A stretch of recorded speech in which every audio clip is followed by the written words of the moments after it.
ये कहानी है एक ऐसी लड़की की जिसे किसी जुर्म में 9 साल की जेल की सजा मिलती है और जेल में उसे एक आदमी से प्यार हो जाता है और दोनों दिन रात बस खपाखप करते हैं। हेलो दोस्तों, आज हम जिस मूवी को एक्सप्लेन करने वाले हैं उस मूवी का नाम है डाउन बाय लव, जो 2016 में रिलीज हुई थी।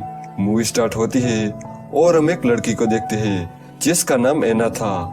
एना को किसी ग्रुप के साथ क्राइम में इन्वॉल्व होने की वजह से पुलिस उसे अरेस्ट कर लेती है। इसके बाद एना को जेल में ले जाया जाता है। जेल में पुलिस एना के कपड़े उतार के उसका बॉडी चेकअप करते हैं। इसके बाद एना को एक रूम दिया जाता है जिसमें घर जैसी ही सारी फैसिलिटीज थी। थोड़ी देर बाद एना अपने रूममेट से मिलती है। उनमें से एक लड़की एना को बताती है कि कल यहाँ कुछ गेस्ट आने वाले हैं और हमें उनके सामने फैशन शो करना होगा। एना जब किचन में अपना काम कर रही थी तभी वहाँ जेल का वार्डन आता है जिसका नाम जॉन था।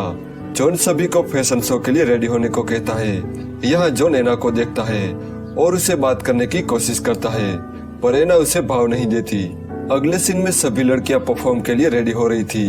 तभी एना खिड़की से मिनिस्टर को देखती है जो फैशन शो देखने आ रहा था। मिनिस्टर के साथ जॉन भी था। जॉन को देख के एना अपनी ड्रेस थोड़ी फाड़ देती है। दरअसल एना जॉन को इम्प्रेस करना चाहती थी। एना जब परफॉर्म करने आती है तब जॉन उसे देख के इम्प्रेस हो जाता है। अगले दिन जॉन एना को अपने केबिन में बुलाता है।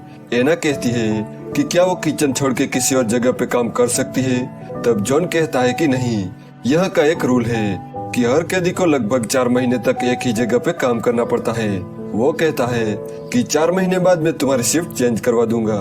अगले सीन में हम जॉन और उसकी वाइफ को अपनी बेटी के डांसिंग शो में देखते हैं। जेल में एना की मोम एना से मिलने आती है। एना अपनी मोम से कुछ पैसे मांगती है। तब एना की मोम कहती है कि वो उसे अगले क्रिसमस तक ही पैसे दे पाएगी। बाहर आने के बाद एना अपनी दोस्तों के साथ बातें कर रही थी, पर तभी उसके पास एक लड़की आती है और एना को गंदे तरीके से टच करने लगती है।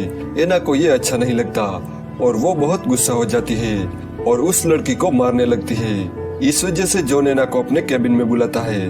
वो एना से कहता है कि अगर ऐसा ही चलता रहा तो तुम जेल से कभी बाहर नहीं निकल पाओगी। पर एना बिना कुछ बोले वहाँ से अपने रूम में चली जाती है। फाइट के दौरान एना के हाथ में चोट लग जाती है, इसलिए एना की रूममेट उसे बैंडेज लगाती है। यहाँ पर वो भी एना को किस करने की कोशिश करती है, पर एना को ये पसंद नहीं आता और वो उसे वहाँ से चले जाने को कहती है। अगले दिन एना को सुनवाई के लिए कोर्ट में बुलाया जाता है। कोर्ट रूम में जाने से पहले एना की चेकिंग होती है जिसमें एना को अपने सारे कपड़े उतारने पड़ते हैं। जब एना कोर्ट रूम में जाती है तब उसे 9 साल की सजा सुनाई जाती है। कोर्ट से वापस आकर एना जॉन से मिलती है। जॉन उसे कहता है कि अगर तुम यहाँ सबसे अच्छे से पेश आती हो तो तुम्हारी सजा कम हो सकती है। जॉन उसे किचन के काम से निकाल के कंप्यूटर का काम दे देता है। एक बार जब एना अपना काम कर रही थी तब जॉन उसके पास आता है और उसे टच करने लगता है। एना भी उसे नहीं रोकती।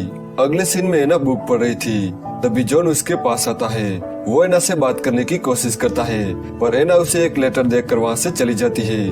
उस लेटर में लिखा था कि उसे इस जेल में घुटन सी महसूस होती है, प्लीज मेरा ट्रांसफर किसी और जेल में करवा दो।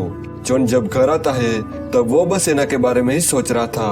अगले दिन जॉन एना के पास आता है और उसे समझाने की कोशिश करता है, पर यहाँ वो दोनों काफी करीब आ जाते हैं और एक दूसरे को किस करने लगते हैं। धीरे धीरे अब इन दोनों को एक दूसरे से प्यार होने लगता है।